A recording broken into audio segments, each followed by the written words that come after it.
జూబ్లీహిల్స్ లో ఓట్ల చోరీ జరిగిందని కేటీఆర్ అనటం హాస్యాస్పదంగా ఉందని, రాష్ట్రంలో దొంగ ఓట్లు తెచ్చిందే బీఆర్ఎస్ పార్టీ అని నిజామాబాద్ భారతీయ జనతా పార్టీ ఎంపీ ధర్మపురి అరవింద్ ఎద్దేవా చేశారు. జూబ్లీహిల్స్ నియోజకవర్గంలోని ఒక అపార్ట్మెంట్లో 43 దొంగ ఓట్లు ఉంటే బోధన్లో బీఆర్ఎస్ హయాంలో 42 దొంగ పాస్పోర్ట్లు ఇచ్చిన సంగతి మరిచారా అని ప్రశ్నించారు. 42% బీసీ రిజర్వేషన్ అంశంలో కాంగ్రెస్ పార్టీ డ్రామాలాడుతుందని దుయ్యబట్టారు. రిజర్వేషన్ అమలు ప్రాసెస్ కాంగ్రెస్ సరిగా చేయలేదన్నారు.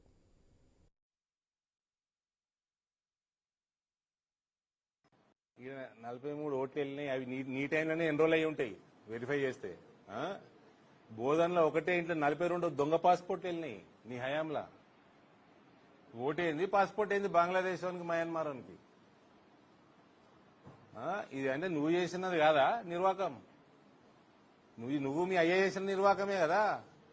మీరు దొంగ ఓట్లు చేయించుకోలేదా? ఇష్టానుసారంగా ఓటు బ్యాంక్ రాజకీయాల కోసం ఈ 42% ఓల మీద ప్రేమతోటి, బీసీల మీద ప్రేమతోటి తెచ్చింది కాదు ఇది కాంగ్రెస్ ప్రభుత్వం.